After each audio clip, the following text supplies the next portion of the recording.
আসসালামু আলাইকুম রহমতুল্লাহি ওয়া বারাকাতুহু। ইন্নাল হামদুলিল্লাহ নাহমাদুহু ওয়া নুসাল্লি আলা রাসূলিহিল কারীম, আম্মা বা'দ। সুপ্রিয় দর্শক শ্রোতা, আমরা আপনাদের সামনে হাজির হয়েছি এ মাসের আত্মাহারিক নিয়ে। এ মাসের আত্মাহারিক নভেম্বর ২০২০, ২৪তম বর্ষ, দ্বিতীয় সংখ্যা, হিজরি ১৪৪২, বঙ্গাব্দ ১৪২৭। বিভিন্ন গুরুত্বপূর্ণ প্রবন্ধ নিবন্ধের সমাহারে বর্তমানে এই সংখ্যাটি সাজানো হয়েছে। এই সংখ্যায় সম্পাদকীয়, বিভিন্ন ধরনের প্রবন্ধ, নবীনদের পাতা, ক্ষেত খামার, চিকিৎসা জগৎ, হকের পথে যত বাধা, স্বদেশ বিদেশ, সংগঠন সংবাদ এবং ৪০টি প্রশ্নোত্তর নিয়ে এই পর্বটি সাজানো হয়েছে। এই পর্বে যেসব বিষয় স্থান পেয়েছে সেগুলি আপনাদের সামনে এখন উপস্থাপন করছি। দ্বিতীয় পৃষ্ঠায় আছে সম্পাদকীয়। সম্পাদকীয় শিরোনাম হচ্ছে ইসলামী আইনের কল্যাণকারিতা। ইসলামী আইন রাসূল সাল্লাল্লাহু আলাইহি ওয়াসাল্লামের যুগে, সাহাবা কেরামের যুগে এবং পরবর্তীতে ইসলামী আইন কিভাবে মানুষকে বিভিন্নভাবে কল্যাণ দিয়েছে, কল্যাণ সাধন করেছে, সে বিষয়ে বিভিন্ন উপস্থাপনা, বিভিন্ন তথ্য, বিভিন্ন উপমা দিয়ে এই সম্পাদকীয়টি সাজানো হয়েছে। এই সংখ্যার তৃতীয় পৃষ্ঠায় আছে প্রগতি ও সংকট। রাজশাহী বিশ্ববিদ্যালয়ের সাবেক প্রফেসর ডক্টর আফতাব আহমদ রহমানী লিখিত প্রগতি ও সংকট এই প্রবন্ধটিতে আছে বর্তমান সময়ে বিভিন্ন আধুনিকতার উন্নয়নের মাঝেও নানা ধরনের সংকট রয়েছে। সুতরাং এই সংকট কেন হয়ে থাকে, সংকট থেকে উত্তরণের উপায় কি,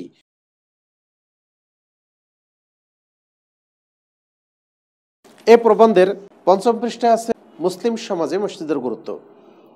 এই সংখ্যায় স্থান পেয়েছে মসজিদে যে সমস্ত কাজ বৈধ এবং সাথে সাথে মসজিদ সংশ্লিষ্ট যেসব কাজ অবৈধ। গুরুত্বপূর্ণ এই প্রবন্ধে মসজিদের বিভিন্ন দিক উপস্থাপন করা হয়েছে। এই সংখ্যার ১২তম পৃষ্ঠায় আছে অনুভূতির সাদাকা। আমরা জানি ধন সম্পদ, টাকা পয়সা এগুলি সাদাকা করা যায়, দান করা যায়, কিন্তু অনুভূতির সাদাকা কিভাবে? মানুষের মধ্যে আচার ব্যবহার, আবেগ অনুভূতি, আন্তরিকতা, সম্প্রীতি স্থাপনের মাধ্যমে অন্য মানুষের হৃদয়ে যে ভাবাবেগের সৃষ্টি হয়, তার মধ্যেও যেন সুন্দর আচরণ এবং দান সাদাকার প্রতি যে অনুভূতি সৃষ্টি হয়, মূলত এটাই হচ্ছে অনুভূতির সাদাকা। এই নিবন্ধে কিভাবে অনুভূতির সাদাকা করা যায়, অনুভূতির সাদাকার প্রয়োজনীয়তা কি এবং এর উপকারিতাই কি, এই সব বিষয়গুলি এই প্রবন্ধের স্থান পেয়েছে। এই সংখ্যার 18 পৃষ্ঠায় আছে মুসলমানদের রোম ও কনস্টান্টিনোপল বিজয়।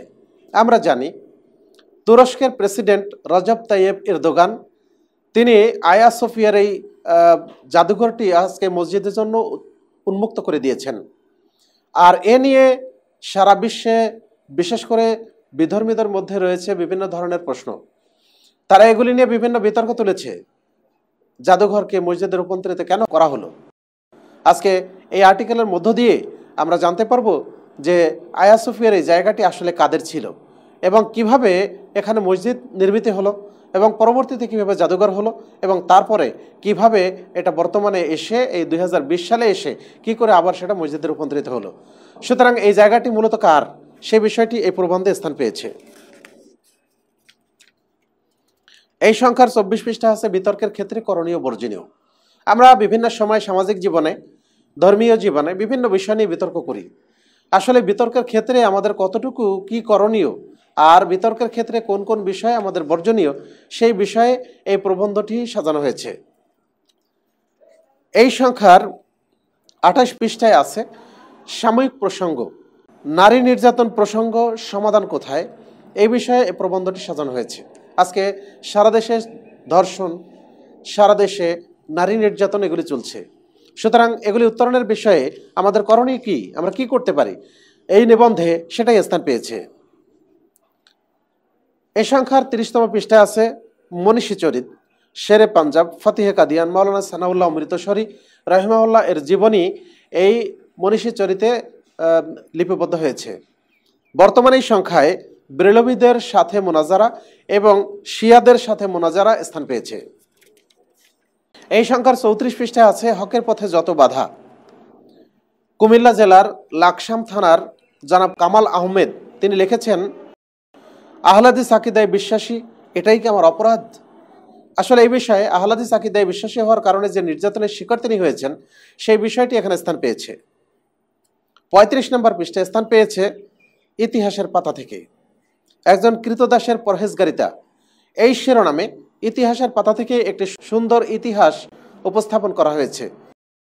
প্রখ্যাত তাবী আব্দুল্লাহ ইবনুল মুবারক এবং অন্য একটি কৃতদাসের সাথে যে ঘটনা ঘটেছিল মূলত সেটাই ইতিহাসের পাতায় স্থান পেয়েছে। ৩৭ নম্বর পৃষ্ঠায় স্থান পেয়েছে অমরবাণী। অমরবাণীতে বিভিন্ন মনীষীর গুরুত্বপূর্ণ উক্তি উল্লেখ করা হয়েছে। এই সংখ্যায় ওমর ইবনুল খাত্তাব, আব্দুল্লাহ ইবনে মাসউদ, ইবনুল জাওজি, ইবনুল কাইয়ুম প্রমুখ মনীষীদের বিভিন্ন গুরুত্বপূর্ণ উক্তি স্থান পেয়েছে। ৩৮ নম্বর পৃষ্ঠায় আছে চিকিৎসা জগৎ। চা কফি পানের উপকারিতা কি? আমরা জানি যে চা কফি পানে বিভিন্ন ধরনের অপকারিতা আছে, কিন্তু সাথে সাথে এর যে কিছু উপকারিতা আছে সেই বিষয়টি এখানে স্থান পেয়েছে। ৩৯ নম্বর পৃষ্ঠায় আছে ক্ষেত কামার। আমাদের দেশে একটি নতুন ফল কাজু বাদাম। এই কাজু বাদামের ফলন বাড়ছে এবং বাড়ছে নতুন উদ্যোক্তা। এই শিরোনামে ক্ষেত কামার সাজানো হয়েছে। ৪০ পৃষ্ঠায় আছে কবিতা শয়তান বলে, শিক্ষক প্রশিক্ষণ, খুন ও দর্শন। এই তিনটি কবিতা নিয়ে কবিতার পাতা সাজানো হয়েছে।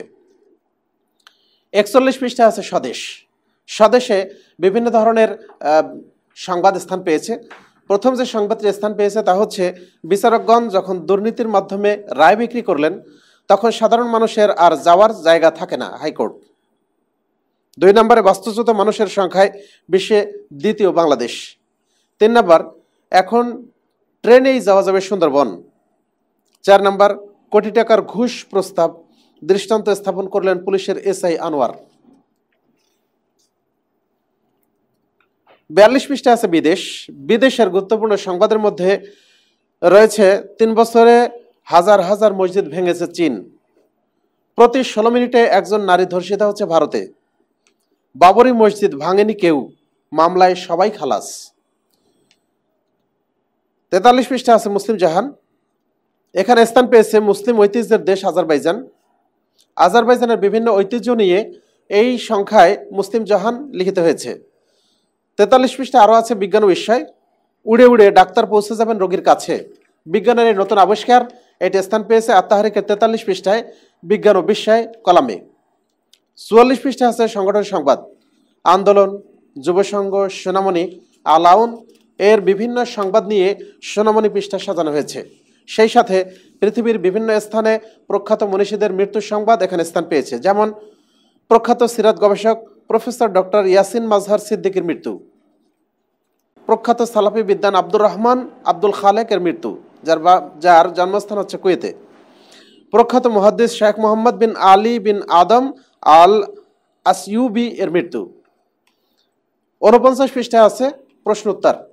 এবারের বিভিন্ন ধরনের প্রশ্ন নিয়ে ৪০টি প্রশ্ন উত্তর দেওয়া হয়েছে, যাতে গুরুত্বপূর্ণ প্রশ্ন স্থান পেয়েছে। তার মধ্যে অন্যতম হচ্ছে দেওয়াল লিখন দেখা যায় সকল ঈদের সেরা ঈদ ঈদে মিলাদুন্নবী, কিন্তু বাস্তবিক কি তাই? দ্বিতীয় প্রশ্ন, সন্তানের ঋণ পরিশোধ করা পিতার জন্য আবশ্যক কি?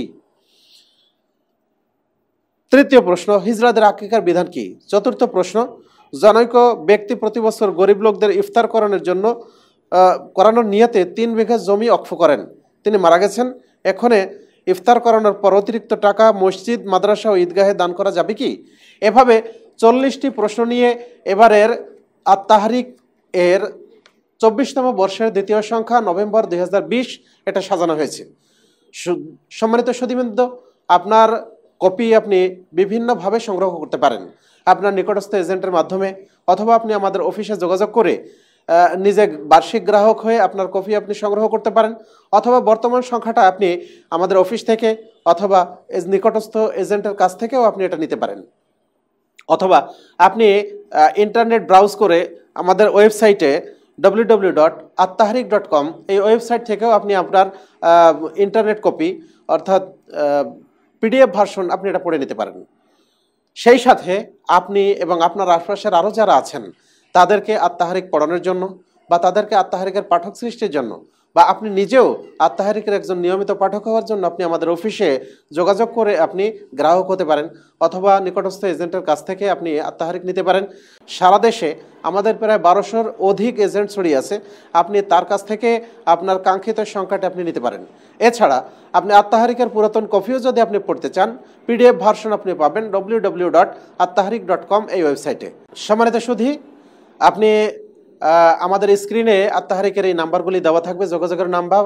সেই সাথে আপনি আমাদের কমেন্ট বক্সেও আপনি আপনার বিভিন্ন পরামর্শ, মতামত বা আপনার চাহিদা আপনি সেখানে লিখে আমাদেরকে জানাতে পারেন। আপনাদের সাথে আবারও দেখা হবে আগামী সংখ্যায়। সেই পর্যন্ত আল্লাহ আপনাদেরকে ভালো রাখুন, সুস্থ রাখুন, এই কামনায় আজকে এখানেই শেষ করছি। আসসালামু আলাইকুম ওয়া রাহমাতুল্লাহি ওয়া বারাকাতুহু।